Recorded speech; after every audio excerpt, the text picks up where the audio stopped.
ఒకే చోట ఇన్ని గొర్రెలు తిరుగుతుంటే చూడడానికి భలే ఉందండి. వాటి అరుపులతో అవి చాలా చాలా సందడి చేస్తున్నాయి.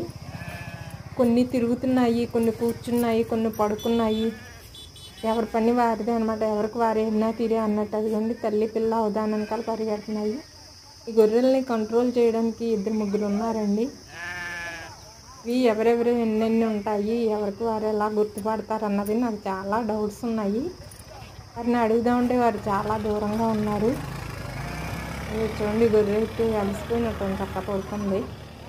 ఇవి కొన్ని అయితే వరుసగా నుంచొని మేస్తున్నాయి ఉదాహరణకాలు అవుతాయి. అదండి ఇదైతే ఒంటరిగా వెళ్తుంది. ఇవి ఎన్ని వందలు ఉంటాయి అడుగుదాం అనిపించింది కానీ దగ్గరలో లేరండి, వారు దూరంగా ఉన్నారు. అవి వెళ్తున్న ఆయన కొంచెం దగ్గరలోకి వస్తున్నారు. ఆయన్ని ఒక డౌట్ అడగాలనిపించింది.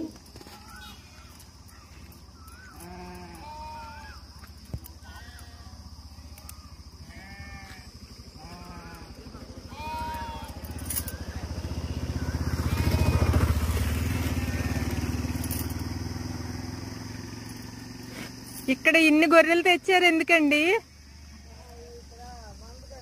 మంద కట్టారా? అంటే పెంట కోసమా, ఎరువు కోసమా?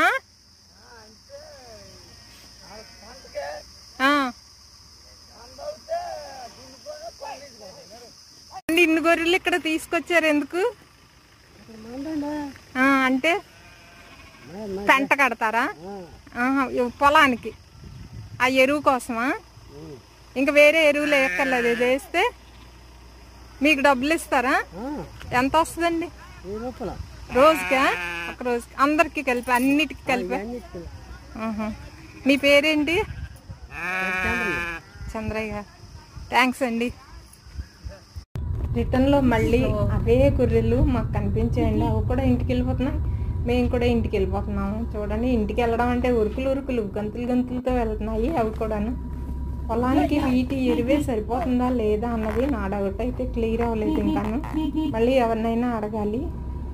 వారు చెప్పారు ఇంకా ఇతర ఎరువులు టైం ప్రకారం వేసేయాలి, వీటి ఎరువుతో పొలానికి ఇంకా బలం చేకూరుతుంది అని చెప్పారు. Thank you for watching. Please like, share and subscribe.